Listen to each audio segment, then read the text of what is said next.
sa Pilipinas. NBC Manila Broadcasting Company. DZRH, member, kapisanan ng mga broadcaster ng Pilipinas. Member KBP. Oras! Eksakto, en punto. 6:03. Balitang makatotohanan. Balitang maaasahan. ACS Balita. Walang makakaligtas. Walang makakalampas. Saan mang sulok ng kapuluan. Luzon, Visayas hanggang Kamindanawan. Basta't may balita. Ipagwagwagan ng sikat na tagapagbalita. ACS Balita. Kasama ang 2x2 tandem Anthony Taberna at Jerry Baha. ACS Balita. Ang programang ito ay hatid sa inyo ng ACS Manufacturing Corporation, ISO certified, maker of world-class quality Pride detergent.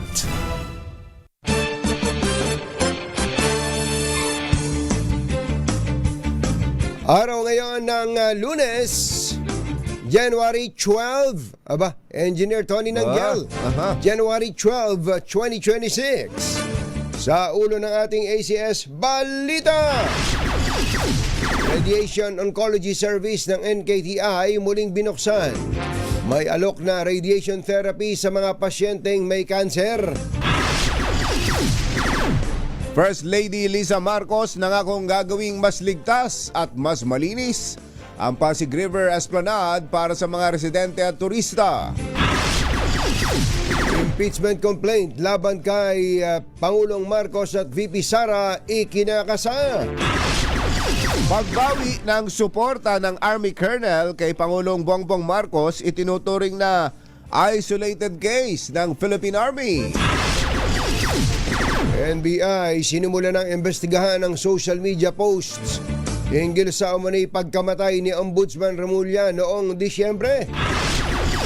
At hepe ng at dalawang pulis at babaeng sibilyan patay ng pagbabarilin ng nagwalang sarhento sa Negros Oriental.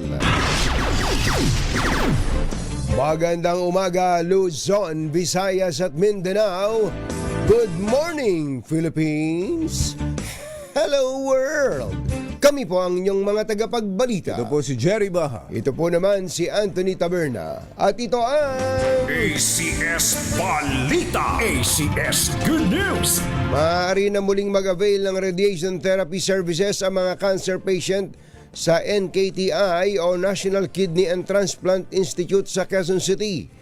Kasunod ito ng pag-turnover ng Development Bank of the Philippines sa donasyon itong linear accelerator device na ginagamit sa external beam radiation treatments ng mga pasyenteng may kanser. Ayon kay NKTI Executive Director Jose Dante Dator, isinara ang Radiation Oncology Service ng NKTI sa kasagsagan ng COVID-19 noong 2022 dahil sa mga isyong teknikal at pinansyal. Higit ni Dator, ang muling pagbuhay sa naturang serbisyo ay napapanahon at makabuluhang yugto lalo na sa pasyenteng umaasa sa mga pampublikong health institution gaya ng NKTI. Samantala, nangako naman si First Lady Lisa Araneta Marcos na gagawing mas ligtas at mas malinis at mas welcoming ang Pasig River Esplanade. Sa Instagram post ng First Lady, sinabi nitong nagpapatuloy ang pagpaplano kung paano mapapabuti ang overall experience ng mga residente at turistang dadayo sa naturang riverside space. Ayon sa unang ginang, ang gagawing inobasyon sa Pasig River Esplanade ay makatutulong din hindi lamang sa mga nagtutungo rito kundi maging sa mga nagtitinda sa lugar. Iyon. Una nang sinabi ng unang ginang na kabilang sa mga aasahang upgrade ang mga bagong kiosk, mas maayos na waste management at pagkakaroon ng rest areas kung saan maaaring tumambay at mag-relax ang mga pamilya. Ang ganda-ganda nung lugar kong Bachero pero mawalang galang ano, yung ibang mga nagtitinda Ay, naku, yun talaga. parang Yung nagiging dugyot yung lugar eh. Sayang yun ang laging problema yan, no? yung bang nabigyan na ng isang magandang pasyalan. Oo. May captive market yan, kumbachero, dahil ang daming nagpupunta. Oh. Tapos yung ating mga kababayang nabigyan ng tsansang magtinda, ay naku. Nagkalat ang mga Madumi, kumbachero. At saka yun yung sistema ba? dapat may sistema. Dapat kapag ang isang stall ay nakitang dugyot o kaya sa laula, ay wala nang bukas para sa kanya. Dapat ganon. Pero alam mo, Ang dali lang naman, bawat isang stall, meron ka lang dalawang basurahan sa magkabilang gilid mong ganyan. Tapos kapag yung bibilinan nyo yung mga bumibili na dito magtatapong kung saan-saan. Yung mga stick lang nung mga barbecue. Barbecue, Nako. Ayan, kaya ang gagawin daw po nila, yun na mismong administrador ang maglalagay ng etimo yung kwanto parang ano ba tawag dyan, perspective lang. Yung pinapakita natin, perspective. Tapos, may mga basurahan. Nakalagay nga clean as you go. Ayan, ayun, clean dapat as you ganun go. talaga Ayan, At sa atin din, hindi lang sa mga nagtitinda, kundi sa mga namamasyal dyan. Ang ganda nga, di ba? Yun nga ang gusto nating makita. Ang Pasig River ay dati nagmukha ng imbornal yan Nagmukha ng ano tawag doon, parang Poso Negro yan ngayon unti-unti nila inaayos, pati yung gilid. Makisama naman tayo, mga kababayan. Alam mo bang milyong tao ang nagpupunta ngayon dyan sa Esplanade na yan? At yung pangarap natin yan, pangarap pa natin yan nung panahon pa ni dating Pangulong Fidel Ramos. Well, first of all, di ba? Si First Lady Ming Ramos din ang tumatrabaho niyan dati. Tama, kumbachero. Itinutuloy lang ngayon ni First Lady Lisa Marcos. At ngayon, may nakikita na tayo. At saka naglagay talaga sila ng isang tao dyan, si Secretary Jerry Acosar, na nag-aasikaso. Ang totoo, nag-aabono na si Secretary Acosar dyan. Malaki na raw. Malaki na raw na abono. Napakalaki na ng inaabono para lang matupad yung kagustuhan ng pamahalaan. At saka, ito po mga kababayan, hindi ba magpupunta tayo sa ibang lugar? Punta tayo sa Vietnam. Alam nyo, napakadaming Pilipino ang nagpupunta po ngayon sa Vietnam. Ano ba pinupuntahan nila doon? Mura kasi, kumbachero. Napakamura ng offer ng biyahe sa Vietnam. Pero kung titingnan din lang, yung mga lugar na pupuntahan doon, parehas din dito sa atin. Parehas din. Ngayon, ito, wala ka ng pamasaheng kailangan. Pupuntahan mo na lang kasi ang gusto mo makita, view Instagrammable. 'Di ba? 'Yun ang gusto lalo ng mga Gen Z ngayon. Ang kailangan na lang i-maintain natin, ipagmalasakit natin yung lugar. Ginagastusan na po ng malaki, ayusin na natin. Pagka maayos na, matuto tayong ipagmalasakit yung sarili pa. Ituring natin nasa ibang bansa tayo. Na hindi ka nagdududura diyan. Dura ka ng dura kung saan. Lagi, tapong ka ng tapong kung saan. Anak ng baka. Pag nandito sa atin, hindi masumusunod. Pag nasa ibang lugar, ay nako. Napapasunod sa batas. Napapasunod na yun. Yun, pasensya na kayo at naglitanya kami ni Kumbachero dito. Pero isang magandang panatilihin po nating malinis ang lugar na inaayos ng ating pamahalaan at ng pribadong sektor para din po yan sa atin. Engineer Tony Nanggel, 6:12 ng umaga. Samantala, muling bubuhayin ng Kongreso ang impeachment complaint laban kay Vice President Sara Duterte sa susunod na buwan. Ayon kay House Senior Deputy Minority Leader Edgar Erice, ito sa harap ng pagtatapos ng 1-year ban rule sa February 6. Giit ni Erice, hindi pa nabibigyan linaw ang mga seryosong aligasyon laban kay VP Sara kaugnay sa paggamit ng pondo ng Office of the Vice President mula 2023. Naniniwala naman ang mambabatas na may iba pang grounds at ebidensyang lulutang para mapalakas ang impeachment complaint laban sa pangalawang Pangulo. Mukhang medyo exciting yung House pa sa Pebrero dahil palagay ko hindi lang yung impeachment kay Vice President Sara, inaulinigan ko, meron ding mga kongresista na magpa-file din ng impeachment laban naman kay PBBM. Kaya dalawa yung abangan natin. Pakiulit ko nga, may ilang congressmen ang magfa-file ng impeachment, hindi lamang kay VP Sara, kundi kay Pangulong Bongbong Marcos? Yes, yan yung naririnig ko. Yan po ang tinig ni Congressman Egay Erice habang inuusisa Ni Milky. ni ating Milky Reunan.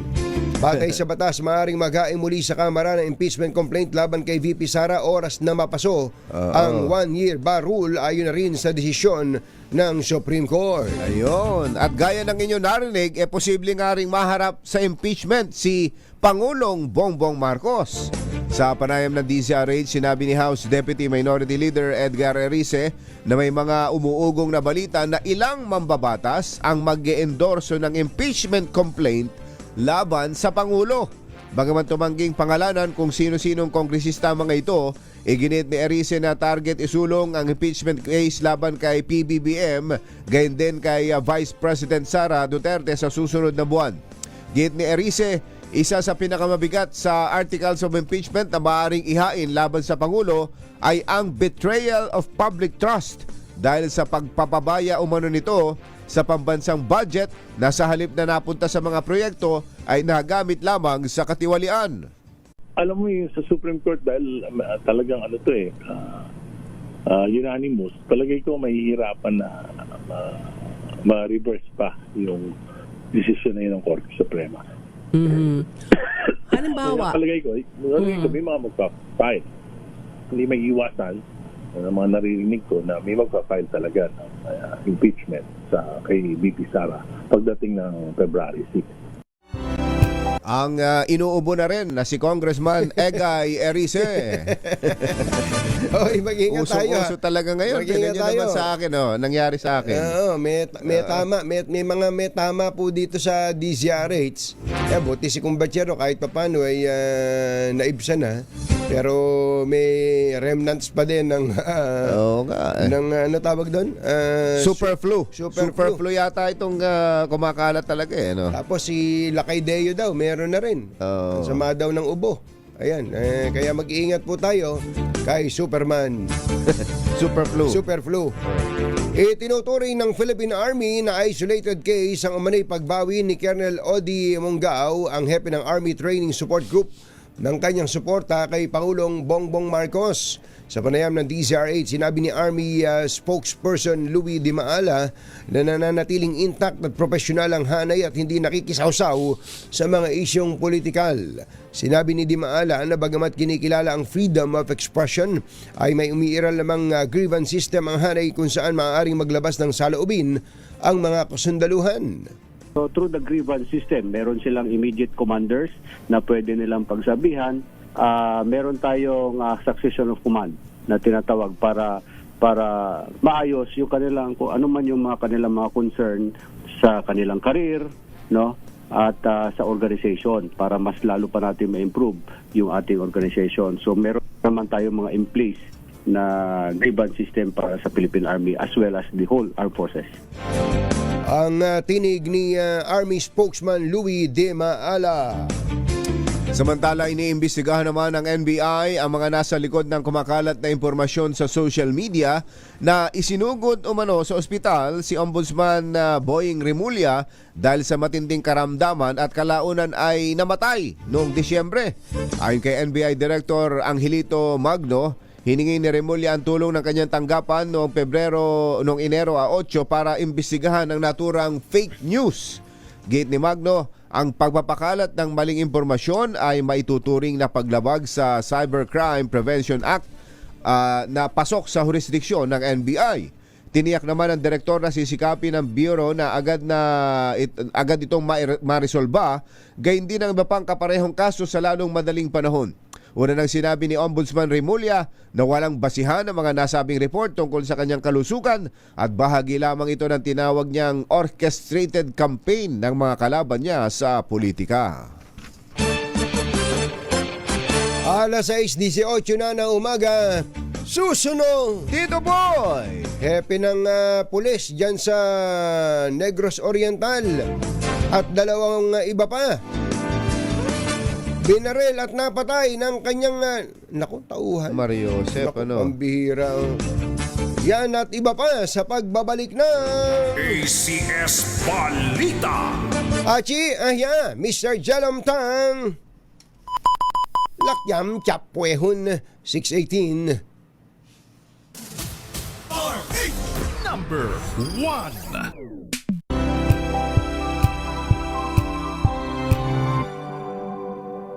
Sulok ng Kapuluan, ACS Balita! ACS Balita! Ang programang ito ay hatid sa inyo ng ACS Manufacturing Corporation, ISO Certified, maker ng world-class quality Pride Detergent.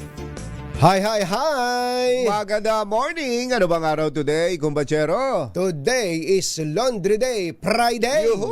At pag Laundry Day Friday, all you need is Pride washing machine detergent. May triple stain away formula kaya tanggalang makapit, madikit, malupit na dumit, mancha, kaya easy ang labada. Kaya pala mula noon hanggang ngayon, all you need is Pride. All you need is Pride. ACS. Kasama ang 2x2 tandem Anthony Taberna at Jerry Baja. ACS Balita. Alas 6:22 ng umaga, tuloy ang ACS Balita. Patay ang 3 miyembro ng Sibulan Municipal Police Station, kabilang ang kanilang hepe at isang babaeng sibilyan matapos pagbabarilin ng kanilang kabaro sa Sibulan Negros Oriental. Sa ulat ng pulisya, magkakasamang nagtungo sa bar ang 4 na pulis, kabilang ang hepe ng Sibulan Police Station, nang bigla na lamang barilin ng sospek na si Police Staff Sergeant Bonifacio Saicon, ang katable nitong babae na empleyado ng bar. Ang unang binaril yung katable. Oo. Agad naman siyang dinisarmahan ng kanyang mga kasamahan at saka isinakay sa sasakyan para sana magtungo sa kanilang istasyon. Gayunman, habang nasa biyahe, ay biglang bumunot muli ng baril ang sospek. Akala ko ba dinisarmahan? Oo. Muling bumunot ng baril ang sospek at saka pinagbabaril ang 3 Ay, sus! bago tuluyang tumakas. Mario Josep. Kinilala ang mga nasawi na sina Police Captain Jose Edrohil Simafranca, Chief of Police ng Sibulan, Senior Master Sergeant Tristan Chua, Patrolman Ray Albert Temblor at sibilyan na si Sheila May Dinanaw. Tiniyak ni Police Brigadier General Arnold Ibay, Direktor ng Negros Island Region, na walang magiging whitewash sa investigasyon at kakasuhan na nila ngayong araw ang suspect. Unang-una, we assure the public that there will be no whitewash in this investigation. Yes. We are conducting. In fact, until now, nandito pa yung, kaya medyo maingay sa kapaligiran ko, nandito pa yung ating mga investigators, nandito yung ating mga legal officers. Inaayos lahat ng papeles because by tomorrow morning, first hour in the morning, we will be filing the complaint for multiple murder against Sergeant Saicon through inquest proceedings. Yan po ang tinig ni Police General o Brigadier General Arnold Ibay, ang direktor ng Regional Police Office sa Negros Island, habang inuusisa ng mga magigiting na sina Noche Cacas at Edwin Duque. Matitinding mga lalaki yan. Parang nakasalang sa investigasyon si General Ibay. Parang ini-interrogate si General Ibay. Ayos. Alas 6:25 ang ating oras. Magsasagawa ngayong araw ng isang critic session ang mga ahensya ng gobyerno at opisyal ng Quiapo Church upang mapabuti ang pagdaraos ng traslasyon sa susunod na taon. Kasunod ito na higit 30 oras na traslasyon ng Pong Nazareno noong Biyernes na natapos ng Sabado na ng umaga. Ayon sa NCRPO, pinag-aaralan ng pagbabago sa ruta at maging sa disenyo ng andas upang mapabilis ang prosesyon at masiguro ang kaligtasan ng mga deboto. Sinabi ni NCRPO spokesperson Major Hazel Asilo na layo ng mga panukala na paikliin ang ruta at gumamit ng mas malalapad na kalsada matapos tumagal ng halos 31 oras ang traslasyon nitong nakaraan. Tatalakayin din sa pulong kung paano mababawasan ang medical emergencies matapos na umabot sa mahigit 1,000 o nasa 1,072 medical cases ang tinugunan ng PNP at 856 patients naman ang inasikaso ng Philippine Red Cross. Sa kabila nito, sinabi ng PNP na ang traslasyon 2026 ay nananatiling mapayapa at ligtas na walang naitalang malalaking krimen. Pero may namatay dito, kumbatsero, no? Merong namatay. Meron niyang kinukwento Tatlo yata si Ma'am Naida Angping nung birthday ni Ambassador Harry Angping at ni Hans Angping na meron daw nakauwi na. Tapos bumalik pa, kumbatsero, dahil sa parang nalungkot sila na diniretso sa San Sebastian Church yung andas, kumbatsero. Sabi daw nung dati yata nilang kondon, supporter sa bandang Quiapo, hindi pwedeng doon uuwi yung Nazareno sa San Sebastian, taga Quiapo yun. Kaya bumalik pa. Ayun, bumalik, doon na disgrasya, kumbachero. Namatay pa. Kaya Mother, ilan yung namatay dyan? Tatlo ba? O yung meron pa isang media man daw isang photog. Pang-apat yung photog. Yung photog.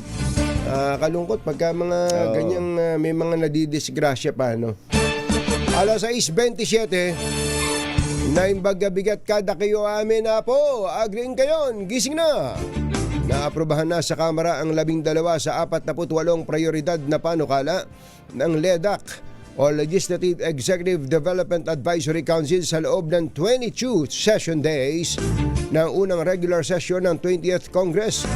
Ito ang inanunsyo ni House Majority Leader Sandro Marcos matapos makalusot sa ikatlo at pinal na pagbasa ng mababang kapulungan ang mga naturang panukala. Kabilang sa mga ito ang may kinalaman sa enerhiya, edukasyon, kalusugan, buwis, tubig at good governance. Gaya ng mga sumusunod. Andito na yung mga sumusunod, kumbatsero. Mga gaano ba karami yan? 12 to. EPIRA, Waste to Energy Bill, National Center for Geriatric Health, Amendment sa Government Assistance to Students and Teachers in Private Education Act, Assistance to Individuals in Crisis Act, ito yung AICS, Amendment to National Building Code. Abay, dapat makita natin itong mga panukalang batas na to. Blue Economy Act. Ano kaya yun? Blue Economy Act. National Reintegration Bill, Amendment to the Teachers Professionalization Act, Extension of the Estate Tax Amnesty Period, Department of Water Resources Bill. Aba, matagal nang panukala itong magkaroon ng Department of Water. Tagal na nga. At amendments to the Bank's Deposit Secrecy Law. Dapat makita natin itong laman nung bank amendments sa bank. Basta ba taga-gobyerno wala nang yan ang gusto nating mangyari. Secrecy. Dapat pagka taga-gobyerno, ikaw ay appointed o kaya ay elected, wala kang hindi ka kasama dito. Dapat sa bank ganun. secrecy, dapat pwedeng bulat-latin ng mga concerned government agencies. Sino ba magpapatibay ng batas na yan, kumbatsero? Mga congressman.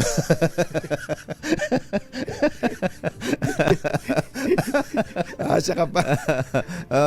Pero yung extension sa estate tax, amnesty. Yung amnesty, matagal nang tinatrabaho yan. Maganda yan. Dapat nga yan, tanggalin na yan Tanggalin na yan. Hindi na extension, tanggalin na yung buwis na yan, yung inheritance tax na yan. Kaya yung ibang mga may sakit ayaw mamatay Kaya nga. At meron pa ngang nagsusulong kumbatsero na pati yung real property tax. Alisin na yan.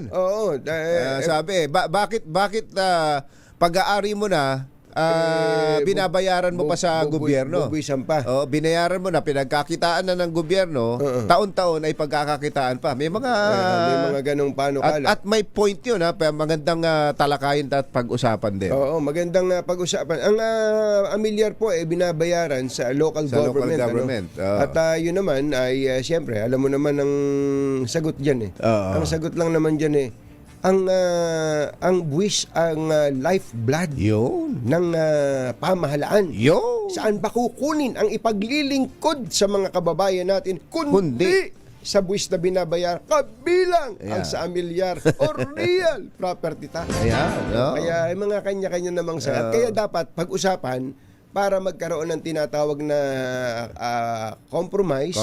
Win-win solution. Win-win solution para sa mga taxpayers at sa gobyerno din. Ayan. Ayun. Samantala, Yeah.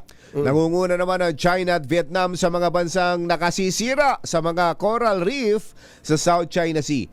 Batay sa satellite imagery analysis ng Center for Strategic and Informational Studies, sa ilalim ng Asia Maritime Transparency Initiative, higit sa 7,000 acres o 28.3 square kilometers na nasirang bahagi ng nasabing karagatan. Dahil ito sa dredging, land reclamation, industrial fishing, pangunguha ng giant clams at iba pang aktibidad ng mga bansang umaangkin dito. Sa datos, tinatayang 65% ng nasirang coral reef ay dahil sa mga aktibidad sa karagatan ng China at 33% naman ang dahil sa Vietnam. Nagatid sa kabuuan ng ating ACS Balita, ito po si Anthony Taberna. Ito po si Jerry Baha. ACS Balita kasama ang 2x2 Tandem Anthony Taberna at Jerry Baha. ACS Balita. Achi, Mr. Janam Tang, lakyam samdihun 6:32 ng umaga. Balitang makatotohanan. Balitang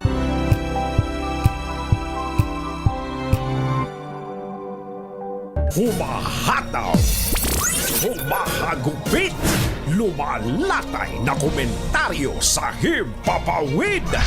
2x2. Walang takot sa paghimay sa masalimuot na isyu ng bayan. 2x2. Humahataw na mga balita at impormasyon. 2x2.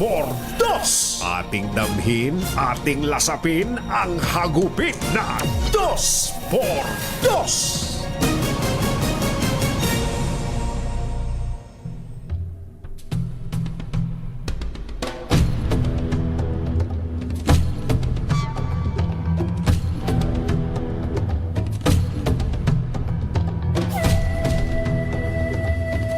Itinakda na ng Senate Blue Ribbon Committee ang susunod na hearing sa maanumalyang flood control project sa Enero 19. Isasampina ng komite ni Senate President Ping Lacson ang mga personalidad na dati nang inibitahan ngunit hindi dumalo, kabilang sina dating DPWH Secretary Manny Bonoan, dating Undersecretary Traigiv Olivar at Maynard Ngu. Sinabi ni Lacson na kung hindi pa rin sisipot ang mga isasampinang personalidad, ay irerekomenda niya sa Senate President na maglabas ng arrest warrant laban sa kanila. Binalaan din ni Lacson ang mga dating opisyal ng DPWH na mag-isip mabuti bago bawiin ang kanilang mga sinumpaang salaysay kaugnay sa flood control scandal dahil maaari silang kasuhan ng perjury, multang 1 milyong piso at habang buhay na diskwalifikasyon kung ito ay isang opisyal ng pamahalaan. Isyu ng bayan, katotohanan. 2x2. Pagmaitim ang balak, magtago ka na. 2x2. Si Jerry at si Anthony, narito na. 2x2. Hahataw ng todo, urado ka. 2x2. Ang katotohanan, dala nila. 2x2. Walang sinasamba pali, maniwala ka. 2x2. Hataw ng gusto, tol, umasa ka. 2x2. 2x2.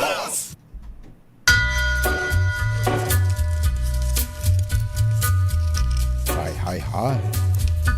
Maganda morning. Magandang umaga, bayan! Bayan! Ito po si Anthony Taberna. Ito po si Jerry Baha. Muli pong sama sa inyo ang 2x2 sa umagang ito ng Friday! Yahoo! Kumusta po kayo mga mesipon? Mga may lagnat? Nako, yan, Mga nadali ng super flu. mga uubo-ubo.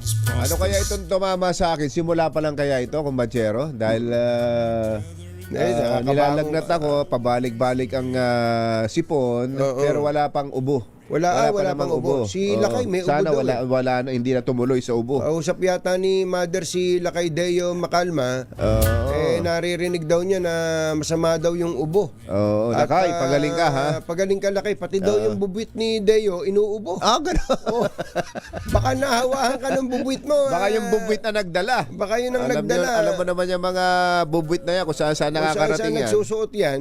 At siguro, dahil hindi mahina abot mo, baka talagang hinawahan ka. Lakay Deo. Mayor, pagaling ka po. Pagaling ka, Lakay. Lakay, alam mo naman, pagka medyo nagkakaedar na rin, ay umihina na rin yung resistensya. Sila kay mga may 40 na yan eh. Sila kay 42. 42 sila kayo. Kaya tama. Kaya Oo.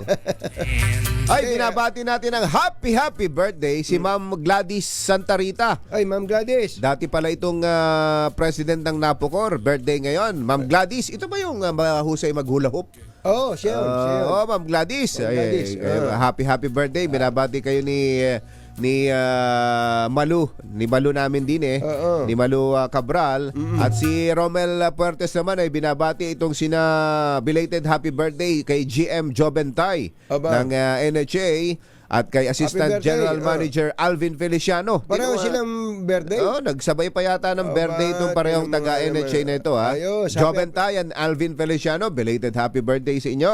At si Kumpachero, 4 na tulog na lang. Oo nga pala, no? 4 na tulog na. Kahapon nga ba yun? Nung Sabado, sabi nitong nagkita-kita itong pamilya Sisiron, Kumbachero, at sabi ng mga kamag-anak ni Mabel, napakinggan namin kaya naghahanda na kami ng pangtanghalian sa birthday ni Katonying. Ayan, Sila yung mga taga Laguna. Laguna, yung Kumbachero. mga taga Laguna, mga pamilya Ciceron dyan. Alam na nyo na ha. Sa alam na January nyo na. 16 po, kumbidado po kayo lahat. Bandang alas 12 po ng Tita tanghali. Linda, Tito Alex. Ayan. Tita Linda, Tito Alex, bandang alas 12 po ng tanghali. Sabay-sabay. Sabay-sabay po tayong kumain. Ayan, yan po ay handa para sa ika-36 na kaarawan ni Kumbachero. Ayan, ating Annabel Tapalya, Kuya Toybi. Alam niya na gagawin nyo. At sana po ay bagamat nagbibiro tayo to, sana pa pag kami mga may birthday pa rin sa pamilya, kahit pa paano nakapagsasama-sama pa rin. Ano? Kahit na paano. Si Caselo lang ba? Siyempre. Importante po yan sapagkat sa ating... Yun lang kwentuhan eh. Kahit ba ano lang yung nandyan eh. Pero yung kwentuhan, yung reminiscing the old times. The good old times. Di ba? Importante po yan. Katulad ni Mami Sel kagabi. Sabi niya, para kang maganda itong pinadala ka sa inyo. Siguro nakita niya sa TikTok. Maganda itong parang nag-crave ako sa Lucky Me. Lucky Me. Oo, totoo yun. Lucky Me. Sabi niya ganun. Pinadala sa akin yung picture. Lucky Me na may mga wagyu sa ibabaw. Jerry Baha at Anthony Taberna sa May sahog eh. May sahog pa rin Wagyu. May sahog. Oy, doon po sa mga taga-barangay 93, Grace Park, Caloocan, meron pong mamimigay ng pera dyan. Oy, lakasan nyo na mga radyo ninyo. Para mapatunayan namin kayo talagang taga DCRH. Kumbaga mga avid listeners ng DCRH. Lakasan nyo radyo, may mga tanong din po dyan. Andyan po ang ating pong kasamang si Sherwin Alfaro and the gang. Ayan, at ang ating word of the day ay... Ready na ba kayong tandaan ang ating word of the day para manalo ka ng DZRH mini component? Eto na! At kailangan kapag kayo tataya dito dito sa ating word of the day, kailangan meron kayong katulong ng mga at least mga 2 o 3 taong bubuhat ng doon sa ating mini component. Mini component. Yan, Ang ating word of the day ay retraction. Ayan. Bakit ba retraction? Meron po kasing mga balita na yung ilang mga official ng DPWH na una nang nagsalita sa Senado Na gustong-gustong maging state witness. at napatunayan nilang wala pala silang chance. Oo. Ay, nagre-retract daw. Nagre-retract daw po. Meron daw pong binabawi sa kanila pong mga naunang statement. At may nilalapitan na raw hong ibang kampo ng politikal. Para kung sakasakaling pagkatapos ng susunod Marcos administration, sila'y mabigyan ng pardon. Ay, nako, may ganun na. Umaasa na ng ganun. May ganun na. Ba't naman maghihingi sila ng pardon? Mukhang maganda naman ang sitwasyon nila dyan sa Senate Sergeant at Arms. Kaya nga. May paliga pala dyan May paliga? May paliga ngayon. Naghahanap nga daw ng mga players. Team A saka Team B. Aba, Team A saka Team B. Team Alcantara at Team Bryce. Ang ganda daw. Ang ganda raw ng paliga dyan. Basketball. Baka pwedeng sumali dyan, Si Scottie Thompson, best player kagabi. Ang mga kumbatsero ng bayan, Katunying at Ka-Jerry. 2 por 2. Kumbachero, pag bills ang usapan, parang walang katapusin yan. Ang hirap pa. Yung iba-ibang babayaran, iba-iba rin ang pupuntahan mo. Talaga? Iba-iba pa due date. Ay, nako. Kung saan-saan ka talaga mapapadpad. Aminin natin, kumbatsero, sayang ang oras, sayang ang pamasahe, no? Pero ngayon, hindi na kailangan yan. Meralco, current o overdue, pati PLDT, Signal, SSS, Ayan. PhilHealth, Ayan. Pag-ibig. Ayan. Lahat yan nasa bayad centers, bayad agents at bayad partners na malapit sa inyo. Aba, kainaw naman pala, no? Isang lakad lang, bayad na lahat. Abay, tipid na sa pamasahe, tipid pa sa oras. Yan ang practical. Yan ang diretso serbisyong hindi ka paiikot-ikutin. Abe, oo. At kung bayad ang pag-uusapan, yan yung dating bayad center, ano? Ayun. Abe, 28 years na nating kaagapay ng Pilipino sa bayarin yan. Kaya basta't bills payment, piliin mo ang tatak na matagal na. Tatak Bayad. Supervised by the Bangko Sentral ng Pilipinas. Jerry Baha, Anthony Taberna. 2 por 2. Oy, nga pala, may bago yan, Aba, Kong Angel. May order pala ang DOTR na kapag ka may nahuli, nahuling motorista, ay hindi na dapat na kumpiskahin ang lisensya. Aba, tinan mo nga naman yan, ano? So, wala nang pwedeng mangumpis ka ng lisensya. Ng lisensya. Mamaya nga, ipapaliwanag sa atin yan ng bagong pahinga. Sariwa-sariwa. Refreshed. Fresh. Refreshed and recharged. Na si DOTR And Secretary. rejuvenated. And rejuvenated. Na si DOTR Secretary Banoy Lopez. Secretary Banoy Lopez. Susunod na!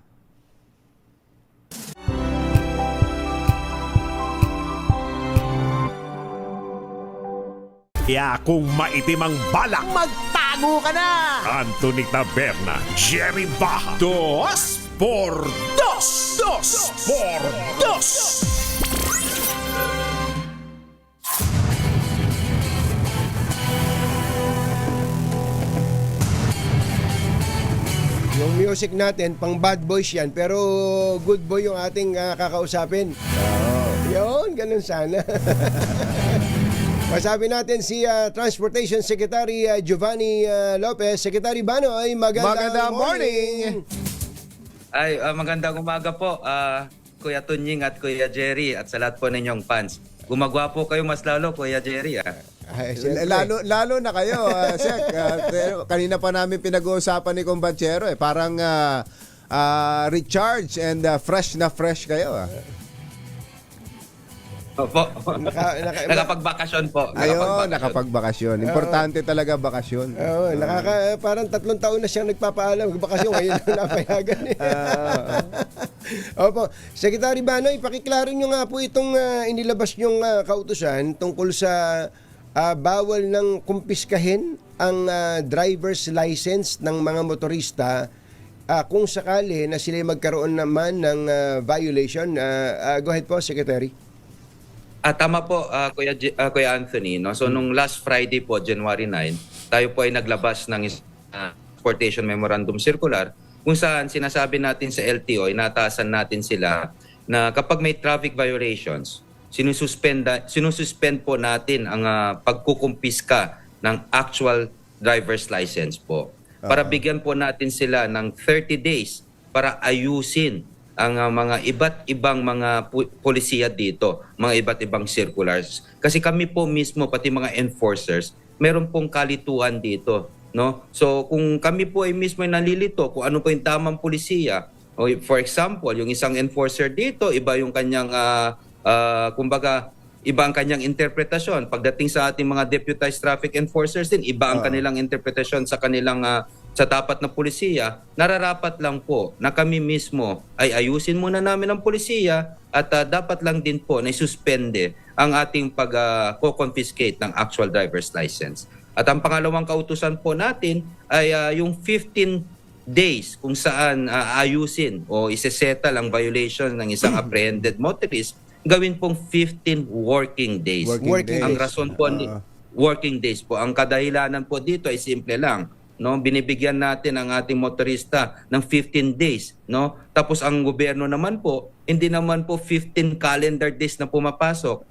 Sabado at Linggo, holiday, wala naman po kaming pasok. So gagawin lang natin patas dapat ang pagkikipag-ugnayan natin sa ating mga motorista.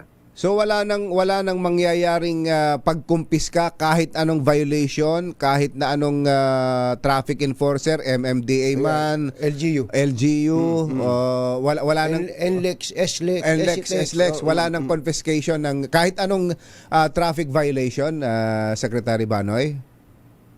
Kuya Jerry, liwanagin ko lang po, no, yung aming Transport Memorandum Circular, yan po ay saklaw niya ang aming LTO at saka deputized traffic enforcer. Pagdating po sa LGU at saka MMDA, ang alam ko po meron ding kautusan. May existing order po ang DILG na wala pong confiscation po ng actual license. Pero hindi po sila, ibig sabihin po, no, yung circular na yun ay hindi po saklaw ang ating mga local government at saka MMDA kasi iba pong it's an independent agency. Ang sinasabi lang po natin, yung sa atin ay saklaw ko po ang LTO at yung mga dinedeputize po namin na traffic enforcer, for example, sa SLEX, sa mga expressways po namin. Okay, mag-senaryo po tayo, no? So, halimbawa po at ako ay nag-speeding sa SCTEX o kaya sa TPLEX na napakasarap mag-speeding dahil sa ang ganda nung kalsada. Ulihin ako ng i-flag down ako ng deputized enforcer po niyo doon. Pagkatapos po titikitan ako, tama po, Secretary? Tama po. Titikitan tama ako. Po. Opo. Pero hindi niya kukunin yung lisensya ko. So ano po yung tutubusin ko sa pag magbabayad na po ako? Tama po. Thank you po, Kuya Anthony. Maalala nyo kapag natiketan po kayo, may binibigay po ang ating enforcers na tinatawag nating TOP. No, yun po yung ticket ninyo, Temporary Operator's Permit. At yun din po, yung kung saan nililista ng enforcer yung violation. Kung overspeeding, isusulat niya po yung overspeeding. Yung TOP po, yun po yung magiging basehan, no, ng inyong penalty, fine, at yun po yung gagamitin yung pambayad. Ngayon po pwede na pong gawing online din po kasi yan. No, kapag binayaran nyo online at yan naman po ay mare-register sa ating sistema, no, sa ating portal, maayos yun na po. Kumbaga wala na po kayong issue sa inyong violation. Hindi na rin po kayo maabala na pumunta pa sa mga LTO district offices, LTO Central para tubusin ang inyong lisensya. Kasi po ang nangyayari, ito po based on my experience po, no? Ako po ay taga Tugigaraw, parati ko pong sinasabi. Kapag uuwi po ako sa Tugigaraw o mga kasamaan namin, kapag kami po ay nahuli, sabihin natin sa SCTEX, NLEX, TPLEX, Hassle kung pauwi po talaga. kayo, alam naman po, Pupunta babalik ka pa. pa kayo. Hassle talaga Uwi pa eh. muna ito gigiraw. No? So yung oras na rin yun po, wala na po kayo lisensya. Yung TOP, 72 hours lang. Alam ko po na sinasabi natin, kasi may paglabag ka. Tama naman, may paglabag ka. Pero may pamamaraan din naman ng gobyerno na mas gawing convenient. Ako ba tunay na serbisyo publiko? Pwede mo na mabayarang online yan eh. So kung nabayaran mo na online, ibig sabihin pwede na. At nade-demerit ka naman po. Lumalabas naman sa inyong portal, sa inyong registration o sa inyong mismong driver's license account na ikaw mismo ay may mga violations. May pagkalista naman, masisigurado naman sa panig ng mga enforcers. Yun lang po yung sinasabi natin na hindi kailangan abalahin masyado ang ating mga motorista. Mas lalo na yung mga sinasabi nating mga maayos naman ng motorista. May pagkakamali kahit papaano, pero hindi Mga mo na minor, kailangang abalahin minor, para lang offenses. tubusin ang kanilang malisan. Mas lalo po, ito po ang dami ko pong narinig, yung mga OFW, no, taga ibang lugar, maybe taga Cebu, ibang bayan. Kapag yan po nahuli, pauwi na lang, pamasahe na, tutubusin pa dito sa Central. Ang dami po ang dami pong problema na kaya namang gawing mas epektibo at mas maayos para sa ating kababayan. So, pwede po palang makalimutan ko na yung lisensya ko. Ano ba, naiwan ko sa bahay yung lisensya ko at nagmamaneho ako. Okay lang po ba yun? Alam niyo po, no, ito po yata hindi alam ng ating kababayan. Meron po, naglabas po ang DOTR ng sinasabing isang department order kung saan pwede niyo pong gamitin ang sinasabi nating e-driver's license. Meron na May pala, no? e-driver's license na po. Meron In pala, other no? words, basta po, for example, wala po kayong actual physical card, no? Pero may e-driver's license at kayo po ay nahuli, meron kayong paglabag, sabihin natin, ang gagawin nyo lang po, ipakita nyo sa enforcers yung e-driver's license nyo na to be accessed through the LTMS portal. At yan po ay allowed. As a matter of fact po, ang E-driver's nakalagay sa license. ating department order, specific po yun eh. The enforcers are enjoined to accept and recognize the e-driver's license. Nakalagay pala. Paano ko paano makukuha yung e-drive? Pwede ba yan na pipicturean ko lang yung driver's license ko? Hindi po. Iba yata na yun. Kapag kumukuha po tayo ng lisensya o nagre-renew po sa LTMS portal, meron pong kakibat siya na e-driver's license. May account po dapat ang ating driver's license holder. Yun po kailangan nyo po i-access at papakita sa enforcers. At ito po ay isa din sa rason kung bakit hindi naman kailangan i-confiscate ang actual physical license. Kung paano po kapag ako po marunong, no, may alam sa existing policy at ako po ay nahuli, ipapakita ko yung e-driver's license ko. Confiscate Ito yung po, ano po, sa account mismo. Anong kukuhanin niyang lisensya sa akin? Kuhanin niya cellphone ko, di nakagulo na. Kaya, Tama na. so, So, ano pong gagawin na Sek? Pupuntahan lang yung LTMS portal. Yes po. LTMS portal, may sariling registration po ang ating mga, kapag ako po kumuha ng lisensya sa LTMS, may sariling account na po kayo dyan. So, kung Basta pala, po kapag kayo- actually Opo. maganda rin po yan, Secretary. Doon sa, ito naisip ko lang ngayon, kung peke yung paraan, o mali yung paraan ng pagkuha mo ng lisensya, o wala ka naman talagang totoong lisensya, at peke lang yung hawak mong lisensya, mabibisto ka din eh.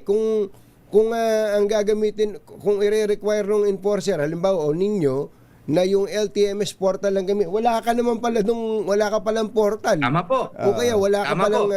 e-license, ano? Tama po. Mas katiwala pa pala ngayon yung e-license.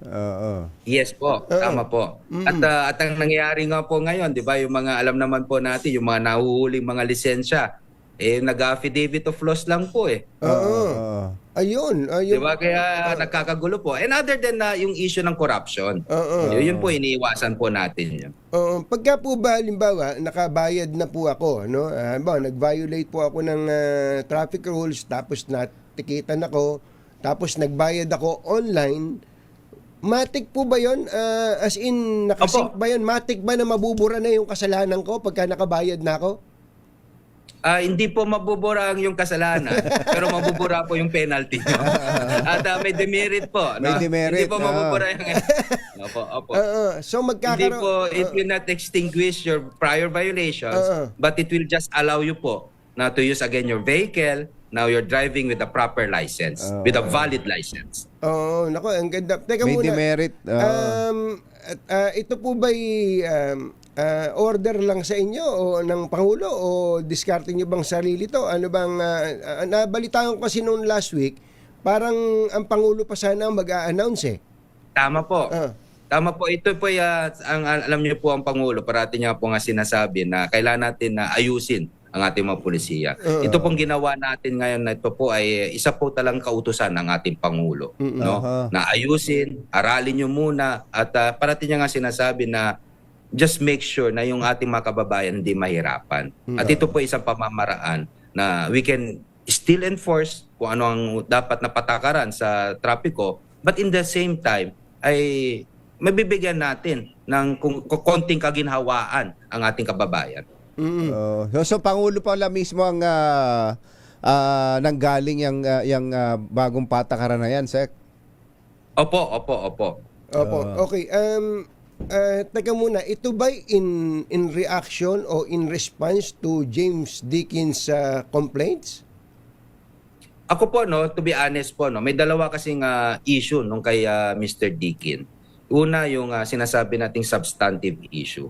Yun naman walang contest, may violation talaga, no? Ang pangalawa po, yung sinabi din procedural, yung pagdating sa working days at calendar days. Ako aminin ko po, no? Nalaman ko po 'yan mga Wednesday last week. Opo. No, yung at ako po naka-on leave pa at that time. Opo. At nung nakita ko po yung sitwasyon talaga pagdating sa working days, sabi ko talagang mas mainam na ayusin natin yung ano bang tamang definition ng 15 days, Opo. calendar days and working days. At nakita ko rin po, at yan po, aminin ko na yan po ay naging resulta ng naging viral po kasi. Naging viral. Lumabas social media na ang katanungan po ay paano kami magbabayad ng aming multa o pag magkukunin ng aming lisensya kung Sabado, Linggo, sarado ang ating mga opisina ng gobyerno. At sinabi ko naman po, tama naman, no? Hindi ko naman ma-require ang aming kasamahan sa LTO na pumasok na Sabado at Linggo at holiday. So nararapat lang na gawing patas po ang serbisyo ng gobyerno sa ating mamamayan na ang transaction ay mga working days lang po. At saka dapat, alam nyo, Secretary, mukhang kailangan din talaga, hindi lang sa LTO, hindi lang sa mga DOTR attached agencies, kundi sa iba pang mga government agencies na nakikipagtransaksyon sa ating mga kababayan, na pagka binanggit yung number of days, it should be working days, hindi calendar days lamang. I fully agree po. No? At ang isa naman kasing punto ng interpretasyon na naayon daw po sa rules of court, calendar days daw ang default. Ang sinasabi ko naman po parate, iba naman yung rules of court natin. No? At ang usually po dyan, ang may obligasyon ay ating mga abogado. Ang pinag-uusapan natin pagdating sa LTO, ito yung mga mga jeepney drivers, ganyan. Hindi na, we have to, kumbaga andito po tayo, ang pulisiya parati po dapat natin na sinasabi ng Pangulo ay makatao. No? Hindi naman natin kailangan pahirapan just in order to enforce yung ating mga traffic rules and regulations. Opo. Secretary Banay, maraming salamat. Baka meron pa kayo i-announce. Baka meron kayo i-announce para sa ating mga kababayan. Go ahead po. Wala na po, Kuya Tonyeng. Papa-interview na lang po ako. Opo, saka baka magko-commute pa kayo ngayon eh. Mukhang nasa bahay pa kayo eh. Nasa bahay pa po. Opo. Thank you po, Secretary Banay. Banay. Thank you po, Kuya Tonyeng. Thank you po, Kuya Jerry. Salamat po. Maraming salamat po. Si Secretary Banay Lopez. So, ngayon ko lang naintindihan mabuti. Meron pa, alam mo ba kung batsero na kapag naiwan ko yung lisensya ko, bumabalik pa ako. Halimbawa, nasan ba yung wallet ko? Andun yung lisensya ko, babalik pa ako. Babalik. Samantalang ito pala, pwede pala yung driver's license. So, tinitingnan ko nga yung LTMS portal. Habang kausap mo si Sec Banoy, naglalagin ako dito sa LTMS portal. Portal mo, hindi raw ako kilala. Baka kolorum ka. Kolorum yata ako. Hindi, dapat ma-check natin to talaga. I-check mo po yung portal. Kasi ultimo yung registration Ng, sasakyan na nakapangalan sa iyo, idadaan na sa portal mo. Yun. Meron ka ng unique at personal na portal para sa iyo lang, kumbatsero. So magre-register ka. Magre-register ka. Sige, mainam yan. Ayos. Palakpakan.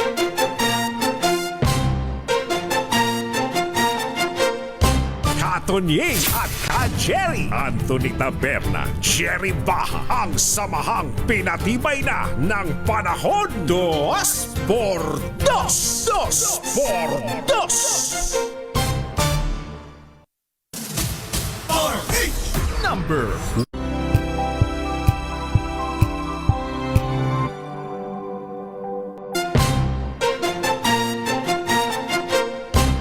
Katonying at Ka-Jerry. Anthony Taberna, Jerry Baha, ang samahang pinatibay na ng panahon. 2 por 2. 2 por 2. Let's Marvin Gaye and get it on. Uy, happy birthday pala ngayon, ay kahapon, kay Asek Marcos pa rin, Lakanilaw. Aba, tinan mo nga naman. Magandang regalo Kahapon pala birthday.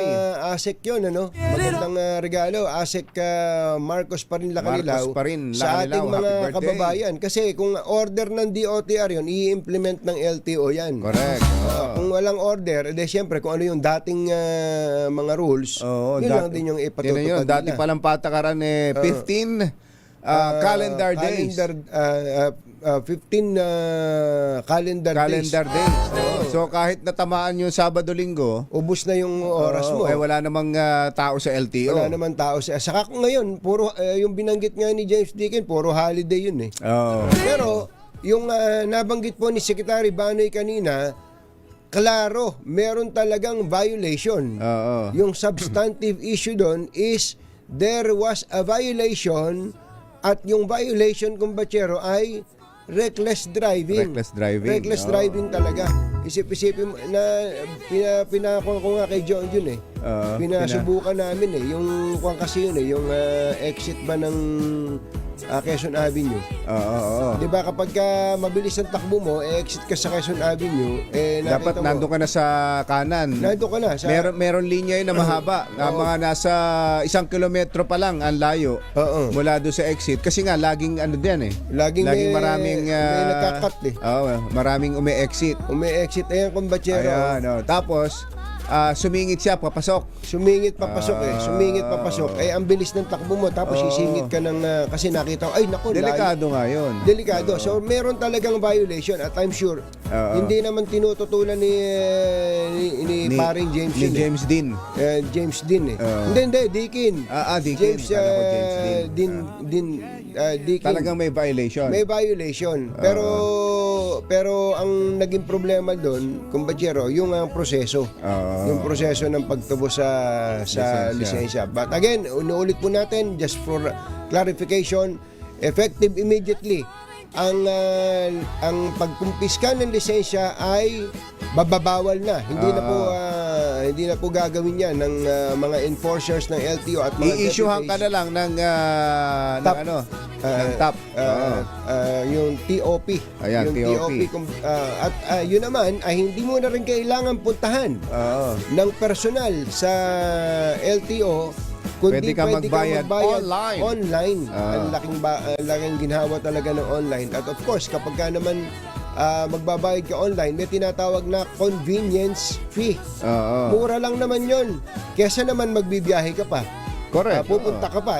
Sabi nga ni Sek Manoy, siya na taga Cagayan, pupunta ka pa ba naman ng LTO main para dapat lang talaga gano'n na. Tubusin mo yung lisensya mo. Naku, napakaganda. Online na lahat. Napakaganda nito. Malaking ginhawa po ito. Sa mga madalas lumalabag sa batas trapiko.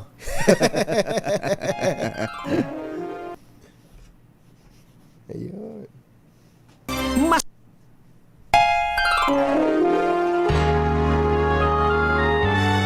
Kauna-unahan sa Pilipinas. Manila Broadcasting Company. DZRH. Member, kapisanan ng mga broadcaster ng Pilipinas. Member KBP. Oras! Eksakto en punto. 16 minutes makalipas ang alas 7 na umaga. Balitang bagong-bago. Balitang dapat alam mo. Balitang magdadagdag ng talino. Dahil bagong impormasyon. Makibalita. Unang-una sa DZRH. Pangunahing balita. Kasama ang 2x2 tandem nina Anthony Taberna at Jerry Baha. Mainit Sa ulo ng ating mga pangunahing balita, kaso laban sa mga isinasangkot sa flood control scandal tuloy. Kahit na bumawi ng testimonya ang mga sangkot na DPWH officials. World War sa pagitan ni Senator Ping at Senator Amy sumiklab. PBBM biyaheng UAE ngayon para dumalo sa Abu Dhabi Sustainability Week. Senator Laila de Lima umalma sa paghahambing sa kanya sa kaso ni Senator Bato at Senator Trillanes. Kaso ng super flu sa Pilipinas umakyat na sa 63. Hindi ka pa naililista dyan. Hindi pa. Hindi pa naililista sila kay dyan. Posibleng tumagal pa hanggang Pebrero. Isang sanggol nalapnos ang katawan matapos paliguan ng mainit na tubig ng kanyang yaya sa Marikina. Magandang umaga, Luzon, Visayas at Mindanao. Good morning, Philippines. Hello, world. Kami po ang inyong mga tagapagbalita. Ito po si Jerry Baha. Ito po naman si Anthony Taberna. At ito ang... Nalapnos ang katawan ng 1 taong gulang na sanggol na lalaki matapos mabuhusan ng mainit na tubig ng kanyang yaya sa barangay Malanday, Marikina. Sa ulat ng pulisya, nagtamo ng second-degree burns ang bata sa bahaging likuran sa may leeg at binte. Ayon sa 57 anyos na kasambahay na 2 araw pa lang na-employed nang mangyari ang insidente, papaliguan daw niya sana ang kanyang alaga, ngunit nalito umano siya at aksidenteng direktang naibuhos sa katawan ng bata ang mainit na tubig.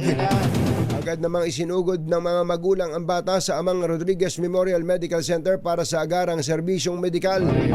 Sa ngayon, nasa ospital pa rin ang bata dahil sa tindi ng tinamo nitong sugat sa halos kalahating parte ng kanyang katawan. Sus Mariano Kaindo. Umakyat na sa 63 naman ang naitalang mga kaso ng super flu sa bansa batay sa datos ng Department of Health. Ay kay Assistant Secretary Albert Domingo, spokesperson ng DOH, naitala na sa aming bilang noong December, ngunit marami sa pasyente ay magaling na. Paliwanag ni Domingo, hindi isang bagong sakit ang super flu, kundi isang variant ng influenza. Sa isang salita ay trangkaso rin ito. Posible umanong magtagal ito hanggang Pebrero na nakakaapekto na ngayon sa maraming Pilipino habang patuloy na kumakalat sa 34 na bansa kabilang ang Amerika. Sa pinakabagong datos ng Centers for Disease Control and Prevention, umabot na sa pinakamataas na antas ng respiratory illness o kaso ng trangkaso sa Amerika. Nahigitan nito ang pinakamaraming kaso ng flu na naitala noong 1997 na siyang pinakamalaking flu season sa loob ng nakalipas na 20 taon. Biyaheng UAE ang Pangulong Bongbong Marcos ngayong araw para sa isang working visit.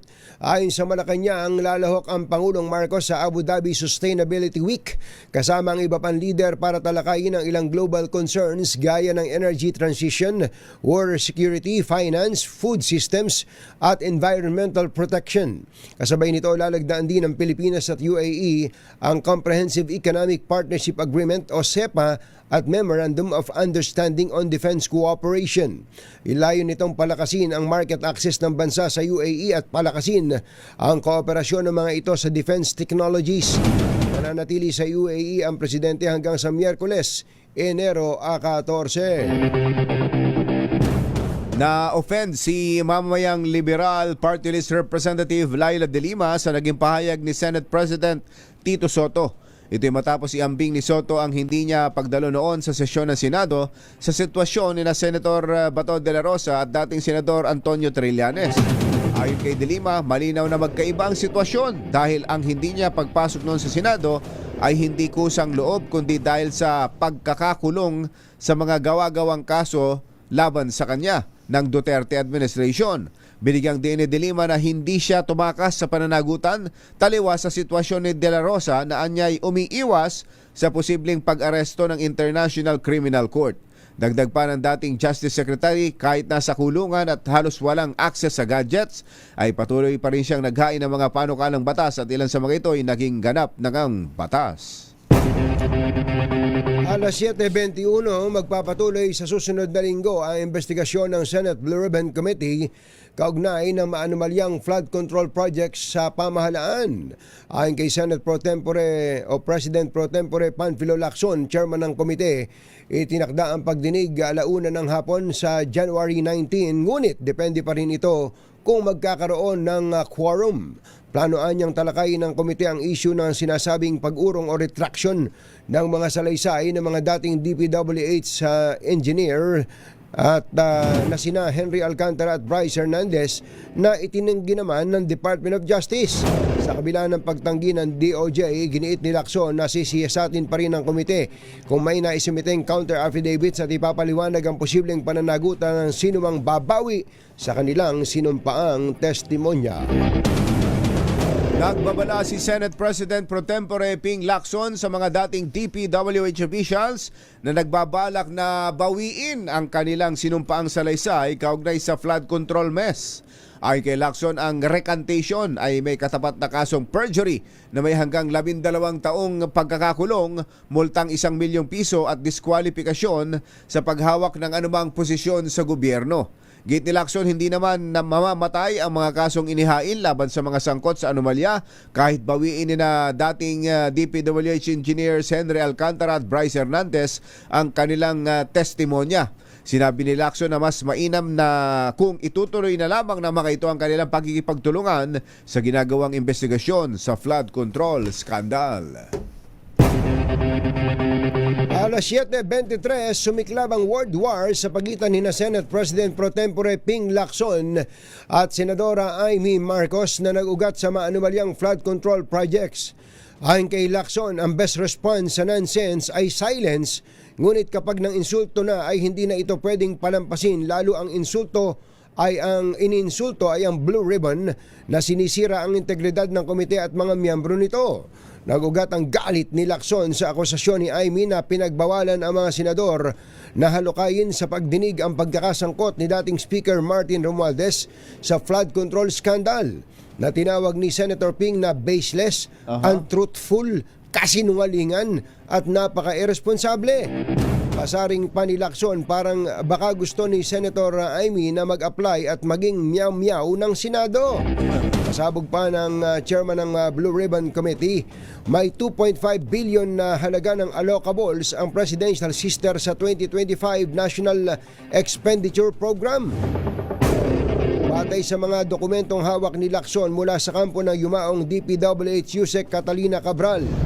Git pa ni Lacson, si Amy ang nag-iingay at binabatikos ang 2026 national budget gayong wala siyang moral ascendancy para i-criticize ang pondo sa assistance sa program na tinawag nitong soft pork dahil maging siya ay may pork sa 2025 GAA. Binuweltahan naman ni Senator Amy Marcos si Senator Ping Lacson kaugnay sa pahayag nito hinggil sa kanyang 2.5 billion halaga ng allocables sa 2025 National Expenditure Program. Git ni Senator Amy, ang sinasabing budget wish list ni Lacson ay hindi napondohan at nananatiling panukala lamang na isinumite sa DPWH. Dagdag pa ng senadora, parang masyadong gigil itong si Senator Ping sa kanya, baka makipagsabunutan. Sure akong talo ako dyan, sabi daw ni Senator Amy. Ganon? Ano kaya ang gusto niyang ipahiwatig doon? O hindi. Alas 7:26 ng umaga. Dahil balita Tinawag ng Malacanang na political maneuverings ang sinasabing posibleng pagsasampa ng impeachment complaint laban kay Pangulong Marcos mula sa supporters ng isang politiko.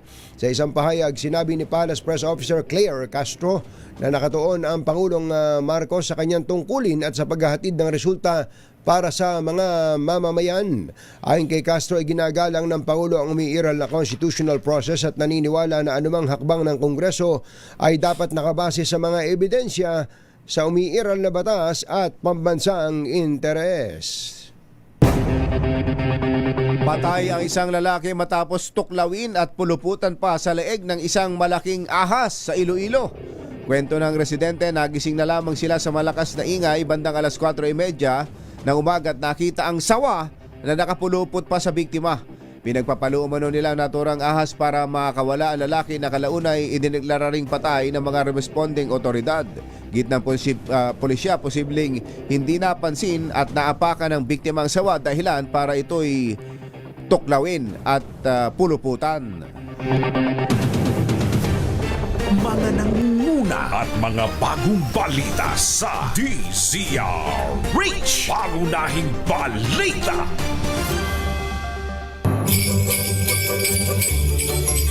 Tumutok sa DZRH at manalo ng instant 1,000 pesos sa Pasko Panalo Malacash Promo. Kasama ang Pride Detergent.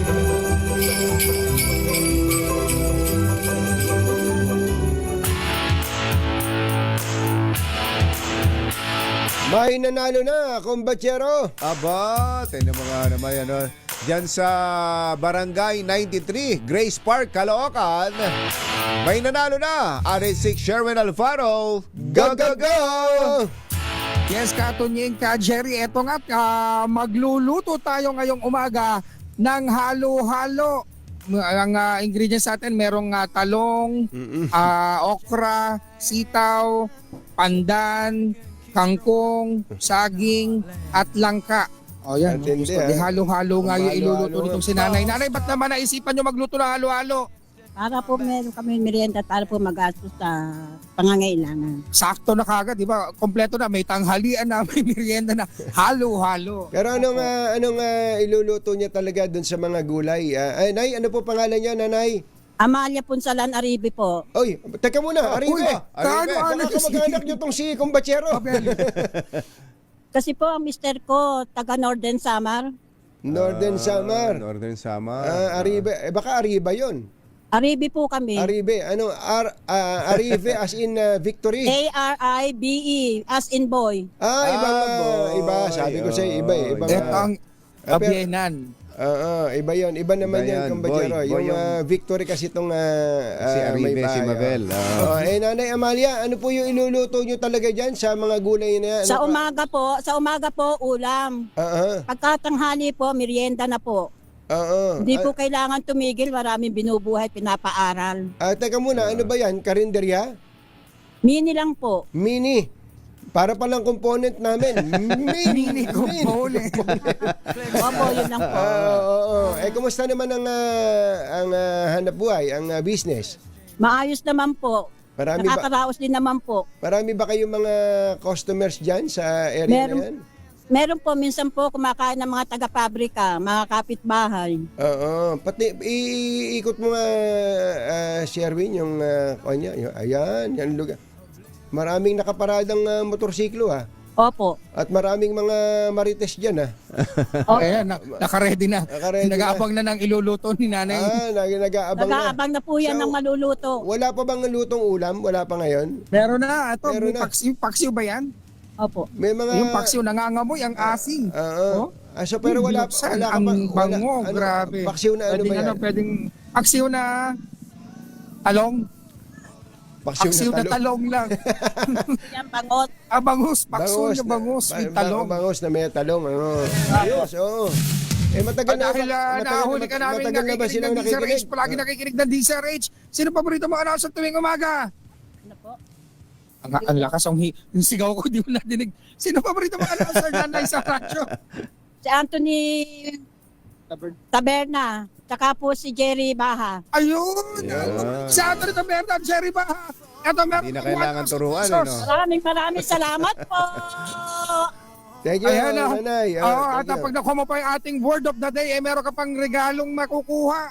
Retraction po is pagbawi. Ayun. Talaga retraction, naman, matalino. pagbawi. Retraction, pagbawi. Alam na alam. Dahil dyan, meron kang DZRH mini component. At syempre, meron ka rin ihahanda. Yan na para sa Chinese New Year. Ang Chinese New Year Medianoche Basket ng DZRH. At syempre, ang pinakamalaki, Pride, ang Pride with Fabric Conditioner, Korean Strawberry Bloom Detergent Powder with Stain Away Formula. 2 kilo yan, magiging Koreana ka na. Oh, thank you po. Maraming salamat po. Thank you. Hindi ka ba nahihirapang magbuhat ng mini component? Hindi naman po. Gusto ko nga eh. Ayun, salamat, Nanay. Kaya dahil Kaya. lagi ka naka-DZRH yan, meron ka nang dire-diretso pakinggan na DZRH. Opo. Ako, maraming salamat. At syempre, sa mga nais manalo ng 1,000 pesos, laging tumutok sa DZRH. Baka kayo na sa sunod dating winner sa DZRH Pasko Panalo Promo. Kasama pa rin ang Pride Detergent. Aris number 6, Sherwin Bat Alfaro DZRH. Una sa Pilipinas, una sa Pilipino. Maraming salamat, Kuya Sherwin. Samantala na nakatutok sa atin si Kuya Will Combachero. Ay, Kuya Will! Kuya Will. Kuya Will. Good morning. Uy, advance happy birthday sa iyo, Kuya Will. Hindi pa naman, ayun yun, mga 2 weeks from now, Combachero. Pero ngayong araw na to, meron daw silang live dry run ng Willionario. Itong practice lang pero may tawagan na at may mapapanalunan na. Na practice pa lang to, ha. Practice pa lang, may mananalo May mananalo na ng 1 million pesos. Matindi, Saka naman nakakitang dry run pa lang meron ng mananalo. Ngayon daw po yung January 12, 7 p.m. Sa willionario.com. Ayan, Ayan, abangan po ninyo. Nakatutok si Kuya Will. Baka naman, Kuya Will. Baka naman. Wala ba tayo dyan? Wala ba tayo dyan? Humahataw sa komentaryo. 2x2. Anthony Taberna at Jerry Baha. DZRH, pangunahing balita. Oras po natin, Achi, Mr. Jalom Tang, Chityam Samsa, 7:33 ng umaga. This time check is...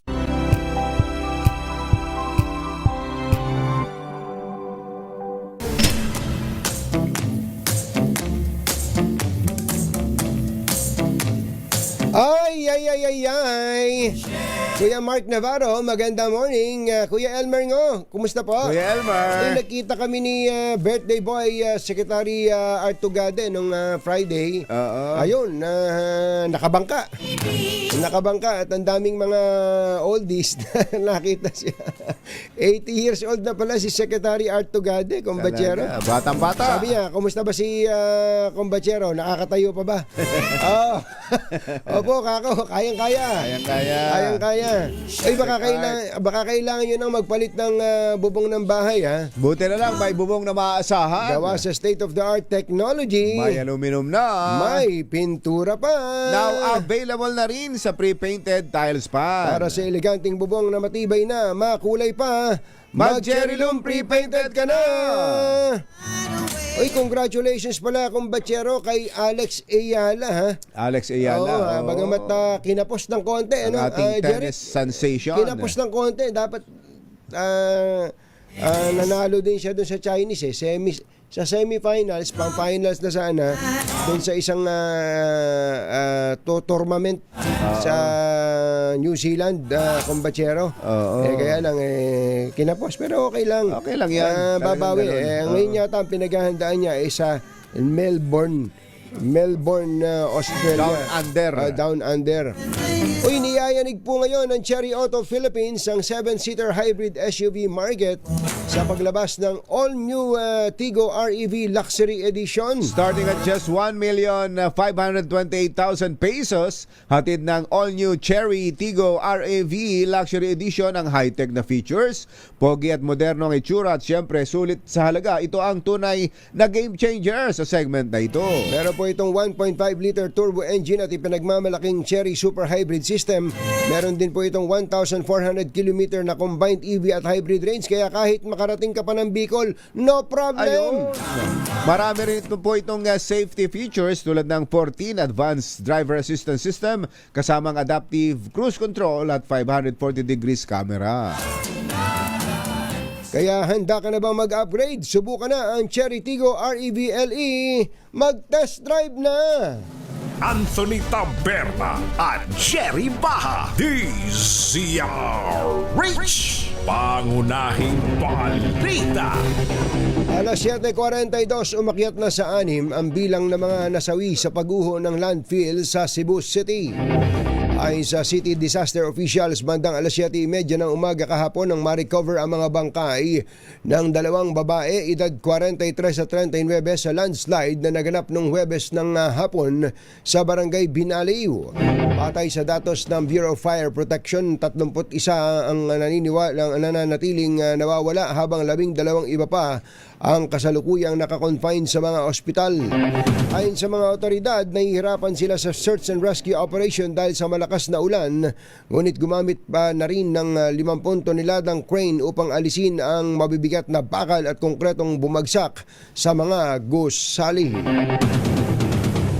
8 sa 9 na mamahaling sasakyan na nagkakahalaga ng 143 million pesos ang sanipuersang nakumpiska ng PNP CIDG, Highway Patrol Group at Bureau of Customs, Land Transportation Office at Southern Police District kasama ang mga opisyal ng Independent Commission for Infrastructure.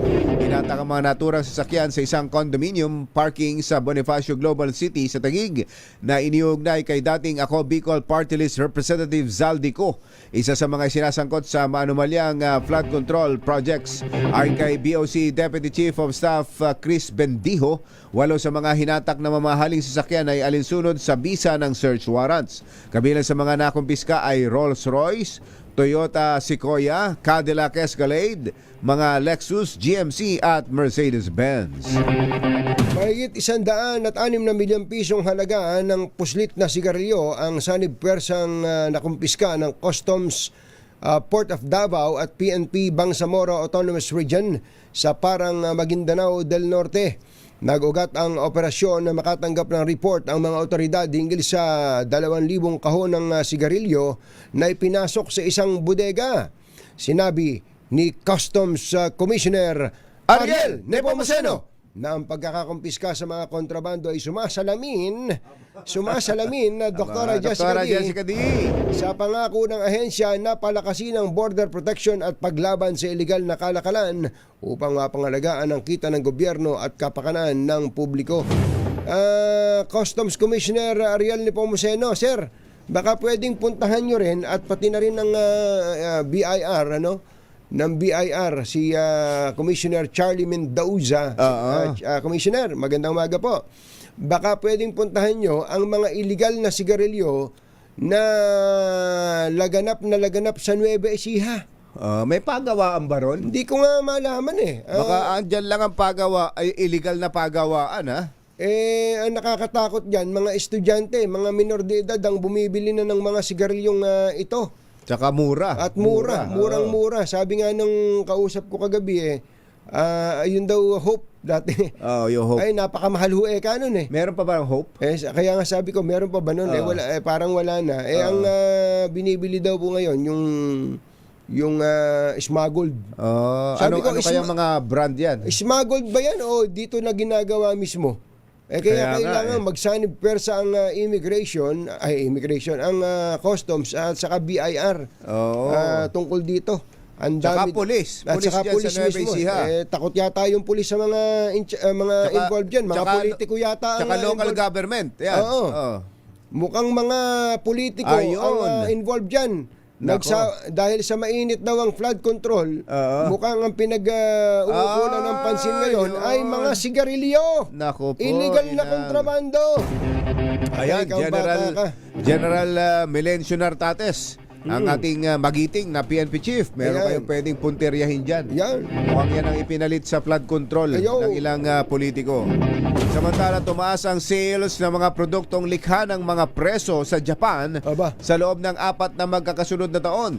Ayon sa Japanese Correctional Association, umabot sa 812 million yen ang kanilang kabuang sales para sa taong 2024 matapos maitala ang record low na 369 million yen noong 2020. Kabilang sa mga ibinebentang produkto ang mga woodcraft, sewn o mga tinahing produkto at mga traditional Japanese craft. Ayon kay Masami Suzuki. Sino yan? Masami Suzuki. Gumagawa ng motor yan. Ayun, opisyal ng Bureau of Corrections ng Japan. Ang pagbili sa mga naturang produkto ay makatutulong para sa motivation and rehabilitation ng mga inmates. Tinan mo, kumbachero, yan, bilang na bilang nila kung magkano yung nagagawa at nabebenta. Nabebenta ng mga preso. Sa atin dito magagaling din ang mga presyo natin. Pagka nabalita, di ba? Lalo na yung painting na hindi pintura o hindi crayola o lapis ang gamit, kundi yung soldering gun. Soldering, ang gagaling Nakita yan. mo ba yun? Nakita mo yung kumbachero? Soldering gun, yung panghinang ang gamit. Kaya nga, kumbachero, nakakagawa sila ng magagandang larawan. Malulungkot ka dahil sa parang kanya-kanyang kayod yung pati sa marketing ng mga produktong ito. Sila pa magmamarket yung mga preso. Makita mo, yung ibang mga preso nandiyan sa labas. Magandang umaga pala kay former Governor Tony Libiste. Hindi ba, kumbachero? Tinan mo ang Japan. Bilang na bilang nila kung gaano ang produksyon at gaano benta. Bakit hindi ang gamitin ng gusto ng Bureau of Correction just makipag-tie up kayo sa DTI mismo. DTI mismo at kung pwede isali na sa tie up ang Department of Tourism. Hindi ba, kumbachero? Kung merong agricultural products, Department of Agriculture na nagagamit po, na ibebenta para yung mga preso mismo. Pag may mga di ba, may hindi mga gumagawa programa ng kalokohan. May mga programa ang mga government agencies, minsan pati LGUs na naglalagay ng mga tiyanggi sa kanilang mga lugar. At yun dapat mismo. Meron din ang mga taga-bilibid. Huwag nyo nang pababantayin yung mayor de mayores doon. Baka ang mga nagbabantay po ng mga kiosk po ng nasa Tiangge ng mga preso ay si mayor. Habang nagtitinda, minamasahe doon. Pareho pa rin ang eksena. Magbabalik po ang mga balita dito sa Pangunahing Balita 749.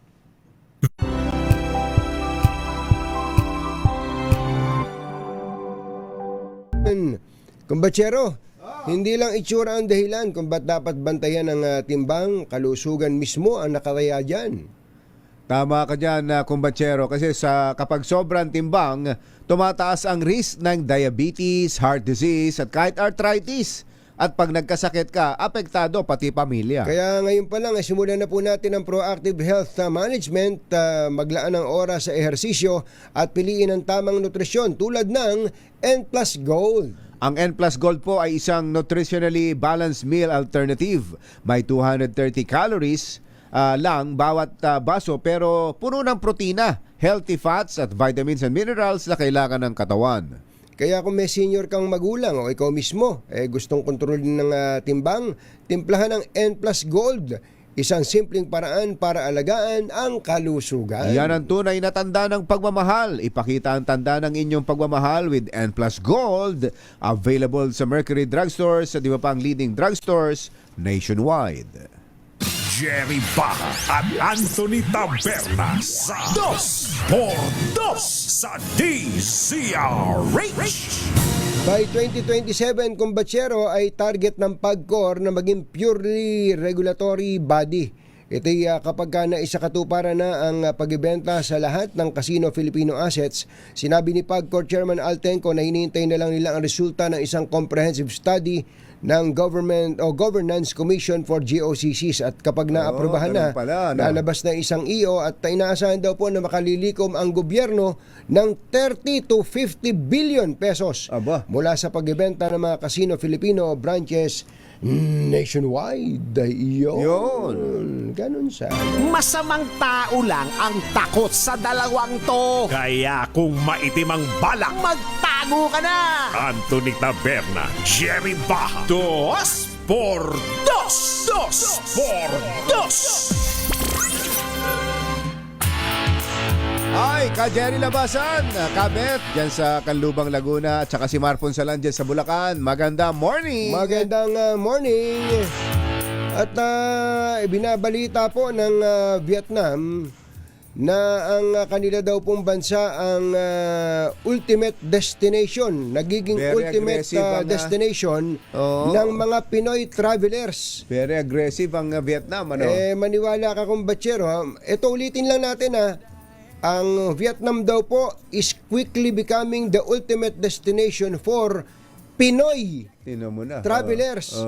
In 2025, ang sabi po ng yung Vietnam General Statistics Office na ang Pilipinas daw po ang isa sa mga Southeast Asian markets na sobrang laki ng inilundag with 81.3% increase.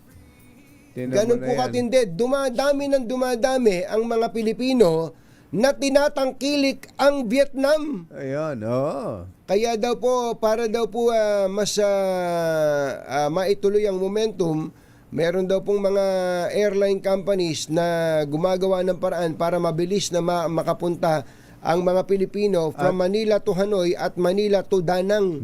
Ayan. Meron pang isa. Nag-offer sila ng mga murang mga pamasahe. May isa pang binabanggit Sapang yata yun. Sapang Palay.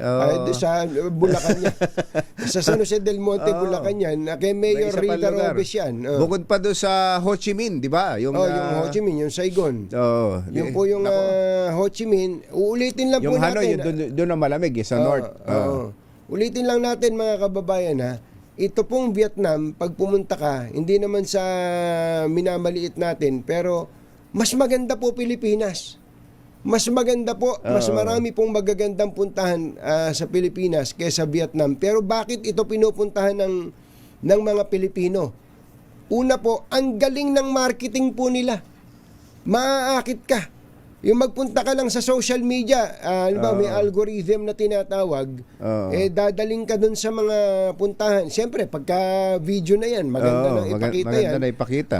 Tapos, sa ayaw mo at sa gusto, ang pakita sa'yo sa TikTok, sa Reels, yun sa na lagi YouTube. lalabas. Yun po ang laging lalabas sa Instagram.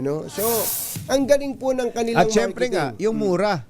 Tapos, mura nilang iniaalok. Kapag nakita mo ng gano'n, ano ba itong makikita mo, makakarating ka ng Vietnam. Sa halagang 15,000. 15,000, nandun ka na, kompleto na, may hotel ka na, may pagkain ka pa. May pagkain, tapos pag nandun ka na, siyempre, pag naakit ka ng pumunta doon, siyempre, pupunta ka ba doon nang wala ka man lang pera? Hindi.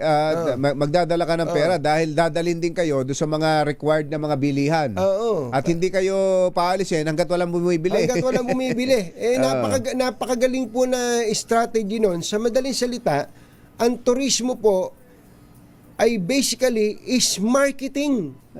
Kailangan po magaling kang magbenta. At ang totoo, kahit hindi pa maganda yung binebenta mo, pagka magaling kang magbenta, talagang makapagbebenta ka. Yan po ang kailangan natin, mga kababayan. At bagamat nagsisikap tayong makausap si Secretary Cristina Prasco, meron po tayong tinanggap na report na mukhang hindi po major ang cabinet revamp. Hindi po major ang cabinet revamp. Yung po nagsasabing papalitan si ganito, tatanggalin. Si Secretary Sani Angara, hindi po totoo yun. Ang Pangulong Bongbong Marcos mismo ay nagsabi, hindi papalitan si Senator, si Secretary Sani Angara. Kaya yung pong mga nagpapakalat ng kwento dyan, mga nag-ooperate, mga pinupuntirya si Secretary Angara. Tantanan nyo na si Pangulong Bongbong Kung sino pa yung pinaka-mahusay na nagtatrabaho, siya pa ang pinupuntirya.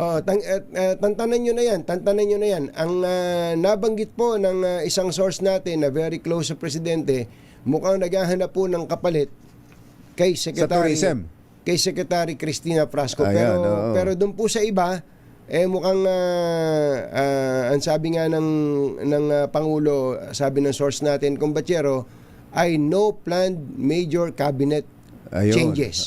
Si Secretary Frasco lang. Kaya Secretary Frasco, you have been given the chance naman.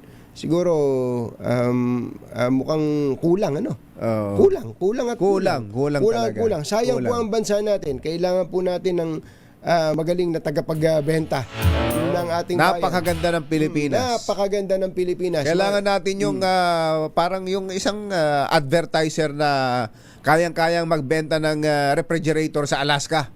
Di ba? Ganun. Di ba? Ganun talaga. Kailangan talaga. Paano? Bye! Happy weekend! Woo! Damdaming bayan! Susunod na!